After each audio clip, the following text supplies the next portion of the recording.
Live from our 7 Tasmania studios, your nightly news with Louise Huber begins now.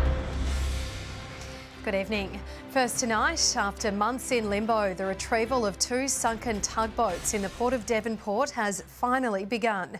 Wild weather has delayed the process, but Tasports is hopeful the salvage operation will conclude in the coming days.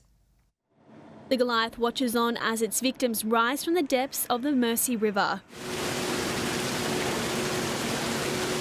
More than 6 months on, the salvage operation finally getting underway at 4 a.m. We're just moving through very slowly as we lift the York Cove out of the port, out of the river, and slowly let the water drain, reducing the weight of the lift. The 2 tugs spending 27 weeks underwater, with the York Cove finally seeing sunlight this afternoon. A complex lift with the tug weighing at least 310 tonnes. We have 2 cranes operating on the ship, which give us a lift capacity of 500 tonnes.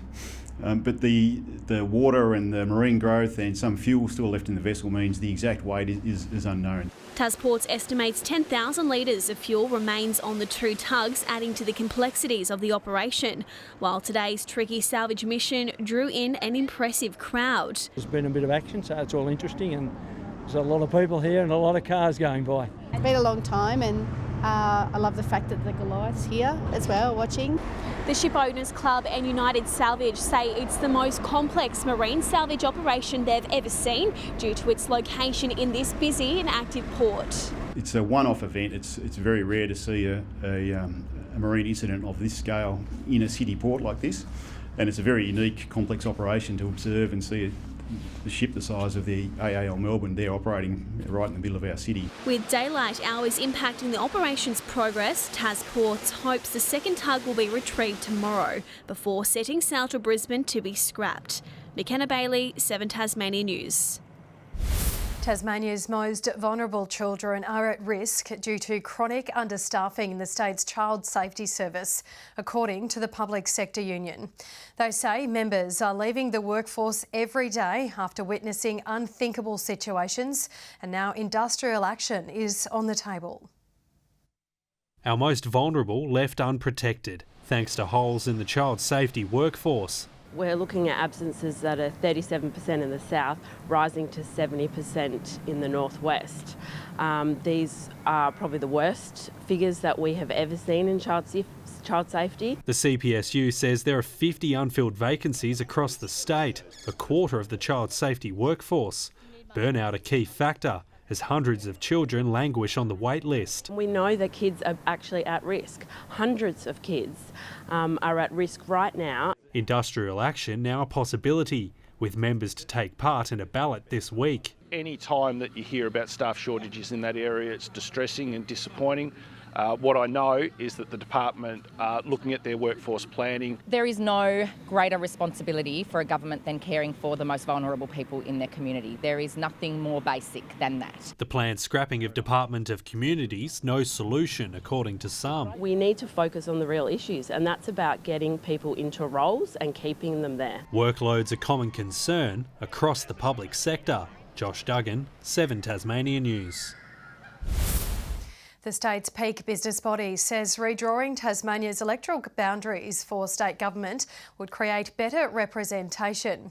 The TCCI is supportive of the move to 35 members, but says Tasmanian electorates are currently too large. If you look at the representation, and the representation particularly in Lyons, where you have the member there covering from Port Arthur through to Railton, and the differences across that broad part of Tasmania, I think it's money well spent. The call has been criticised by the Greens and Independents as a cynical move designed to curb their influence.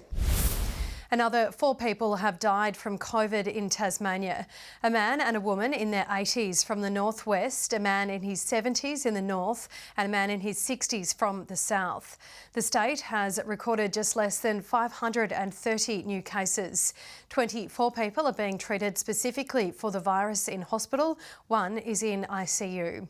From Tuesday, PCR tests at state-run clinics will also test for influenza A and B and RSV, as well as COVID.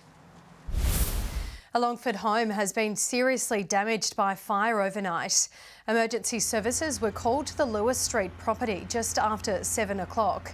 It's understood the sole occupant was home at the time but escaped uninjured. The fire was contained to one bedroom and is not being treated as suspicious. Local events looking to take the next step could be in for a major money boost if they can attract droves of interstate tourists. The government reopening its event marketing grant program as one business demonstrates how it benefited from the funds. An inaugural event that hit the ground running. We had someone actually describe it as the best trail running event that there is in Australia, and that's in its first year. The Kunani Mountain Run attracting around 1,000 athletes, with 1 in 4 flying in from interstate locations. Many of them stayed for multiple days, around an average of 4 days.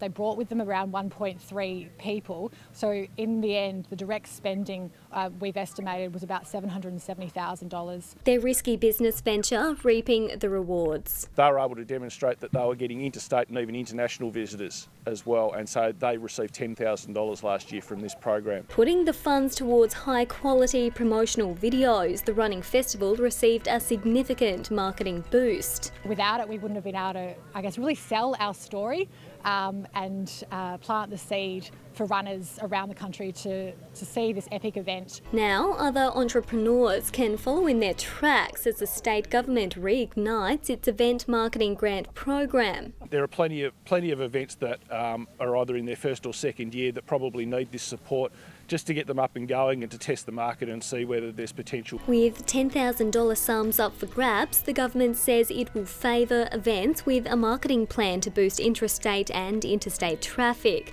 Applications on the Events Tasmania website will be open for the next month. Brianna Boylan, 7 Tasmania News. The City of Launceston, as Albert Vanzetten is the latest Tasmanian mayor to announce they will not recontest their role at the upcoming local government elections. I've been very thankful for the opportunity that I've had to serve this beautiful city, this great city of Launceston, and I want to thank many people that have supported me. I thank my beautiful wife Lyndall, number one. She's been beside me and gone to all the events that I've had to go to. He's Launceston's longest serving mayor in the role for 15 of his 17 years on council. And to the Tasmanians in action, Eddie Ockenden and Josh Belts are flying through the Commonwealth Games as the Kookaburras survived a tight 3-2 match against England. So far, no team is yet to take them down. Meanwhile, Jack Hale and Jacob Despard saw their 4x100 metre relay cut short after Rowan Browning's devastating tumble. And Tasmania's teams have suffered a rough night in the NBL 1 South. The Launceston Tornadoes had a crushing loss against the Sandringham Sabres. Despite carrying a big lead into the final quarter, they eventually lost 76-87. The Sabres men were also too good for the Northwest Thunder. Matt Kenyon was shooting well from deep early. Thinks about three, puts up the three. Matt Kenyon, 3 ball. But it wasn't enough. The Thunder eventually losing by 13. Good evening. Temperatures dropping to -3 this morning on Mount Wellington. The high was 13 degrees recorded at Launceston and Devonport, while Hobart and Burnie reached 11. 13 the high was also recorded at Strawn, Smithton and Lowhead today, as well as King and Flinders Islands. Bushy Park, St Helens and the Friendly Beaches 11, 10 degrees on Maria Island and also at Grove. And a high of 3 after a low of -2 at Lyowini today. Here we can see speckled cumulus cloud about the east and over King Island, partly cloudy conditions about parts of the west and mostly clear skies elsewhere. Low-level cloud over southeastern parts of the country today, while a cold front with a band of cloud sits over southern WA.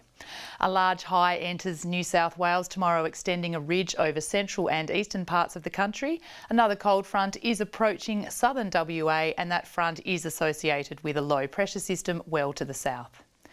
Winds 5 to 15 knots about the north, east and south, with 10 to 20 knots in the west, seas to 2 metres.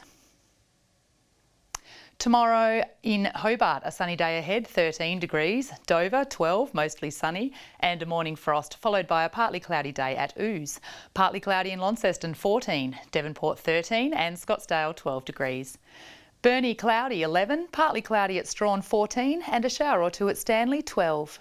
St Helens can expect a shower or two tomorrow, 12 degrees, 13 and partly cloudy at Swansea, and a mostly sunny day after a morning frost for Ross, 12.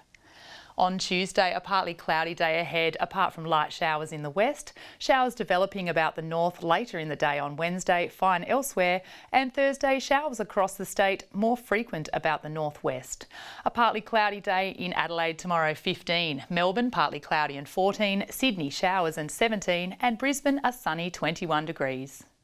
And currently in Hobart, it's partly cloudy, 6 degrees. Launceston, cloudy and 8. And Devonport, partly cloudy, 9. And that's all your weather, Lou.